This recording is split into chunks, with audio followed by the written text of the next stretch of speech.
Today we're going to be talking about WordPress and just doing a basic overview. I've sent everybody in the class an invitation to join the class WordPress site. If you already have an account, then you can go ahead, sign in, and accept the invitation. If you don't already have a WordPress account, you can click Get Started, and from there you can sign up. Okay. So there's a whole option here. Once you've created your account, you log in.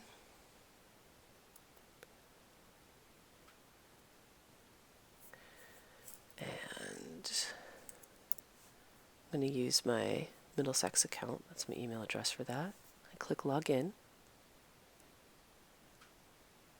And the first thing that comes up is going to be your reader. So you can see up here in the upper left-hand corner it says Reader. These are my followed sites. So these are other sites that I follow, and it's just their latest blog posts. It's kind of a neat way when you find another blog that you really enjoy, if you follow them, it's a great way to create just a running list of sites that you're interested in that automatically updates with their latest feeds. You can also click Manage here. Okay, you can see the different ones that I'm following. You can always enter the URL if you find a particular blog you like to add in to follow. Discover over here, very cool, gives you the best content according to WordPress that's out there. But again, kind of neat because you can look through and see if there's anything that you would find interesting.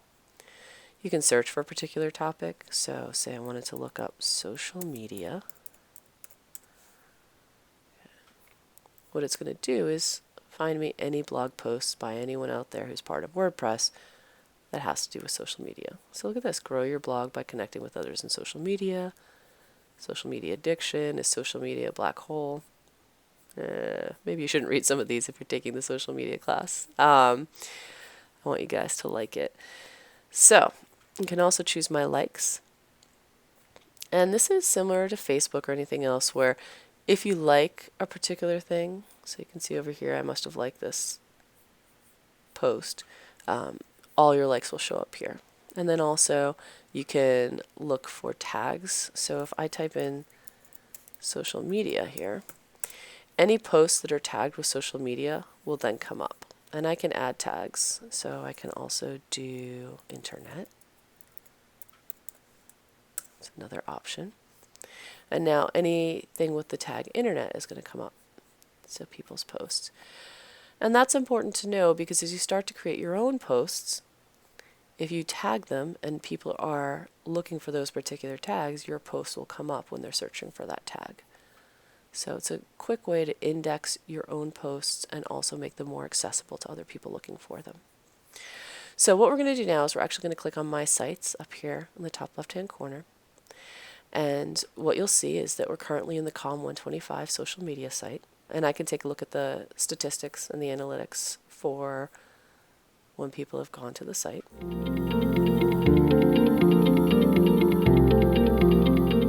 To create a blog post, it's actually very simple. What you do is you go to blog post and you click add.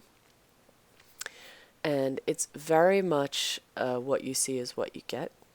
So it tells you what to put up here, which is just the title. So we're going to go ahead and we're just going to type in sample blog post. Okay. And so that will be the title on the blog itself. Let's close out some of these. And then what we'll do is we'll go here. So this is to insert content. And I'm not going to get there yet because I want to put a picture in a minute. But I'm going to start with just typing. So I'm going to say, hello, welcome to my blog.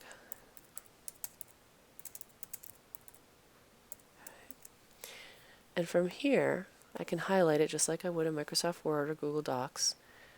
And I can choose where it says paragraph. I can actually click here. And there are a couple different options. So I can choose a heading. I can do pre-formatted for my text. And I'm just going to go ahead and choose heading 3. So you can see it makes it bold and a little bit larger. And then I'm just going to write another sentence.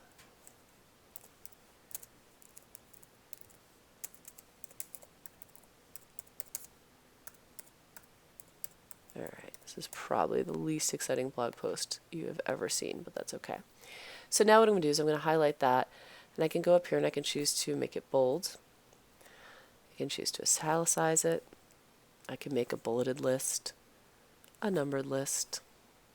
Okay.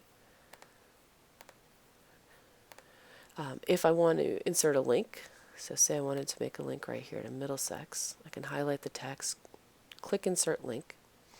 And what's cool is that in addition to just putting in a link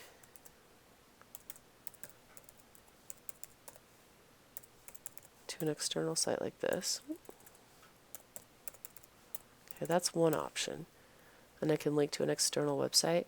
Now if I do that, what I want to make sure I do is click this button that says Open Link in a new window or tab.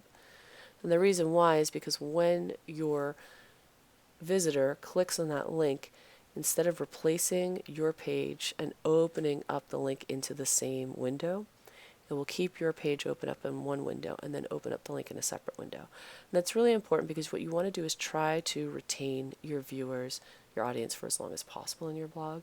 And if you give them an out without leaving them a window open, they don't necessarily come back to your blog because they may get interested in the link that you've sent them to, and they may find themselves 20 clicks into that link and they're not going to come back to you. So you really want to make sure that you have it open up into a new window. Now the other thing you can do when you link is you can link to what's called existing content. So any posts that you've made, any pages that you created, you actually can click and add a link to that. And that's a really good thing to do. You often want to create links to your own content. If I'm writing an article about Facebook and I've written about Facebook in the past, linking back will get people to then click on a past article. It's another view, and it gets people to, again, stay within my blog, keep looking at my blog, and increase my readership. So I've got my links in here. Now another thing you can do, say I have a fancy quote, to be or not to be. Okay. If I want to actually make it look like that's a block quote, I can highlight it and choose the quotation mark up here and make it into a block quote. That's kind of cool. It gives you a little bit of a different look. This is a great way. Putting the interviews into the block quotes works really well to make it stand out. And then up here, this is just your alignment, so you can do the typical left, center, and right. This ABC with the check mark, this is where you're just going to go and click to make sure you don't have any spelling errors. The insert read more tag, this is kind of cool. Not everybody uses it. I personally don't, but if I wanted to, I can click it and we'll see the entire post as we're writing it here in the back side of this, but when you actually look at the blog post on the blog itself, what will happen is people will just see this first set of lines and then they'll just see a click here to read more. Now a lot of websites will do this because, again, it's all about the number of pages you get a person to click through, especially if you've got advertisements running on your blog. And so what people will do is they'll do this, and they'll sometimes make you go through 3 or 4 pages or click to read more just to get you into the blog, and again, clicking on more pages. I don't usually do it. Totally up to you guys. If you want to try it, feel free. So other basic stuff. There's the strike through. Okay, so you can click that. The underline. Usually advise most people to stay away from underline only because it just looks like it's a hyperlink. There's the horizontal line if you want to put lines in between things. If you want to justify your text, which I don't have anything really long enough to do that, so I'll just put in some gibberish for right now. Do a little bit of that. But you can see what it's done is it's justified it. And so what that means is when you have justified text, it looks similar to just the icon itself. It will stretch your text from left all the way to right so that as you're writing, see all the gibberish kind of coming in there. Your text just looks like one big block of text going across. Okay. Not a huge fan of it. I don't think you need it. But again, some people like it. It does look a lot more like a magazine or a newspaper format when you do that. So some people will choose to justify. Now, of course, just like in Word, you can change your text color. And I would be really careful. You don't want to change too much of your text color. I would say once you've picked a theme for a blog, you usually want to stick with that theme and really only use 1 or 2 font colors. Got to be very careful with it. You can paste this text. Now this is nice if you've copied off of like a PDF document or something like that. Rather than have it come in with all the formatting from that particular document, sometimes it gets kind of funky. You can just paste in plain text. And I really like that. So click that if you're copying from sources that you think might have some awkward line breaks. If you want to clear the formatting, so if I want to get rid of the formatting, I just select, click clear formatting, and you can see it takes away any of the text color, bold, italicized, that kind of thing. Special characters are nice. If you need any kind of special character, you just click there. You can go ahead and put it in. Do some euros. Okay, look at that, 50 euros. Okay. Now the other thing you can do is you can decrease and increase an indent. So in this case, I can throw some indents in, or I can take them out. And then finally, if you make a mistake, undo. And if you've undone something, you can then redo it if you decide after all that you do want it. You can get rid of that second line if you don't feel like you need it just by clicking this little toggle up here. And for most part, those are the basics. If you want to add an image, you go up here to insert content and you click on it. And you can see all the content that's been uploaded by previous students. But I'm going to go ahead. You can do images, you can choose documents, videos, and audio are not accessible on this particular site because I don't have any of the premium plans. But you can still link to YouTube videos within it and have them play within WordPress. So I'm just going to click on this Instagram, and I'm going to click on the Google Plus and the YouTube. So as I click on each one, it selects it. I don't have to hold anything special to do that.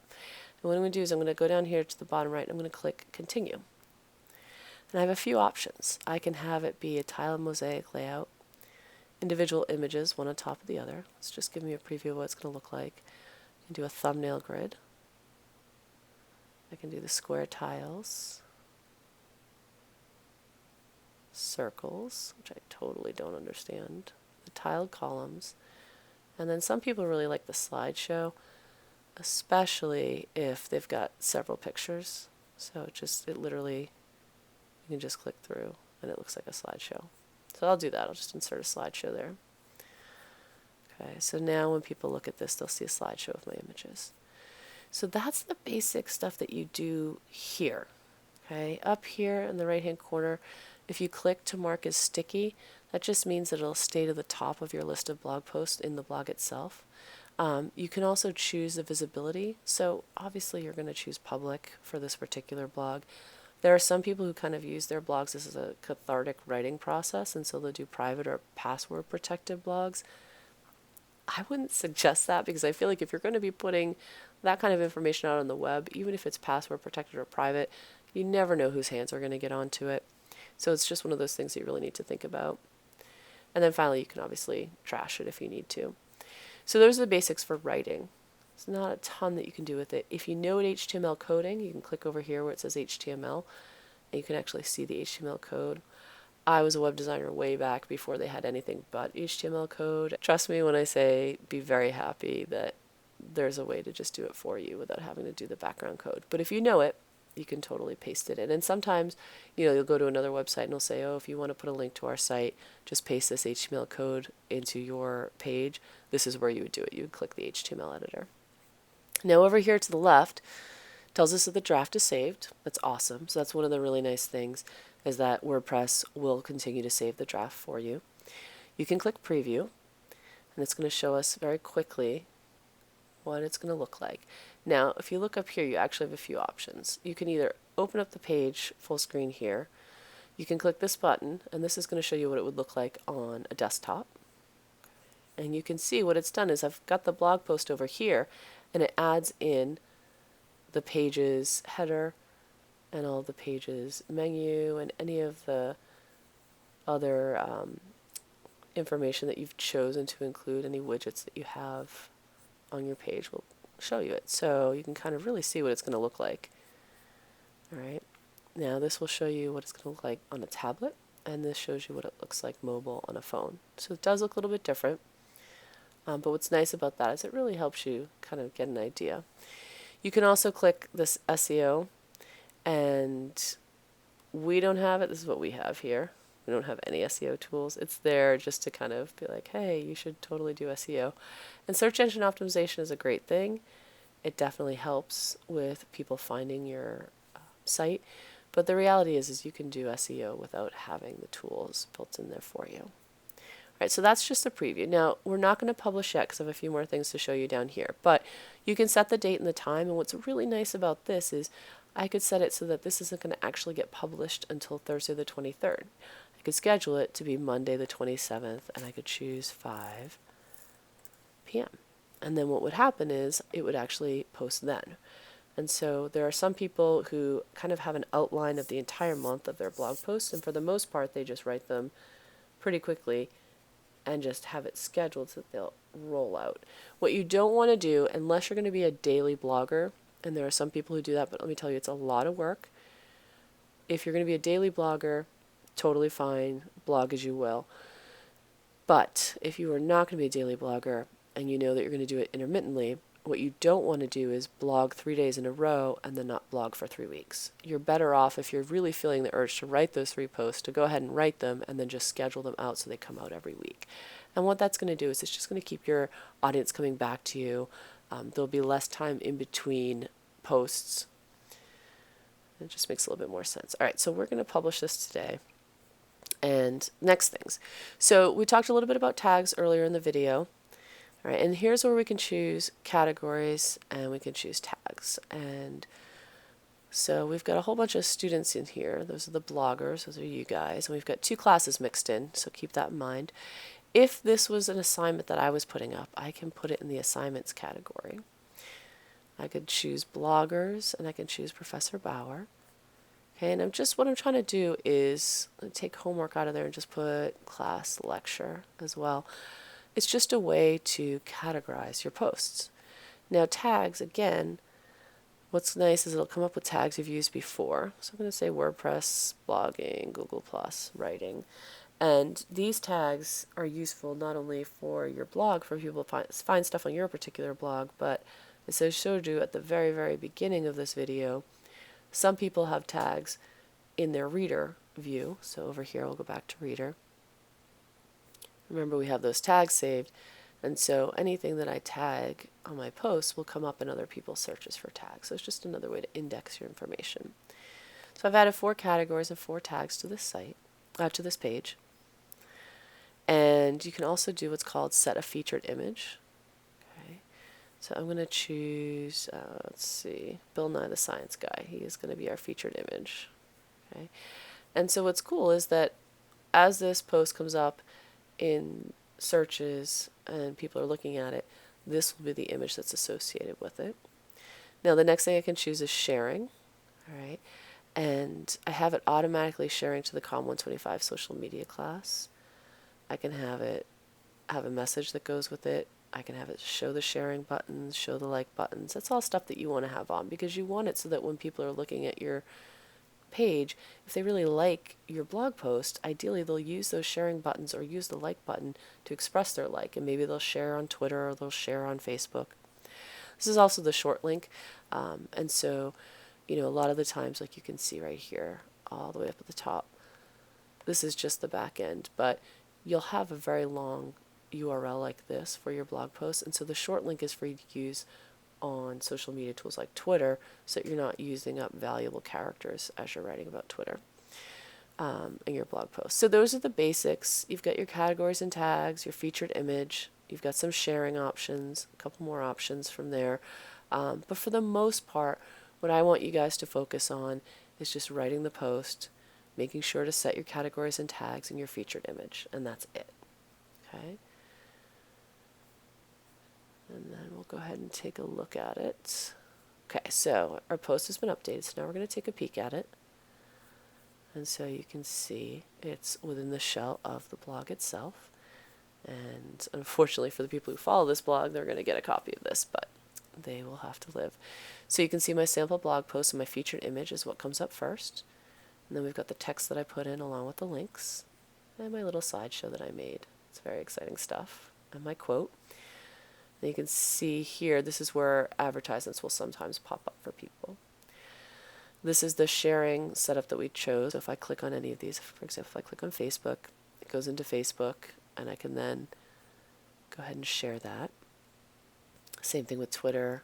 What press this means is you can actually share that on your blog, which is kind of a cool thing to do. And then Google+. Now, reblog, kind of like a Tumblr thing. You can reblog and repost to your own blog. You can also like it. Okay. So that is your basic blog post.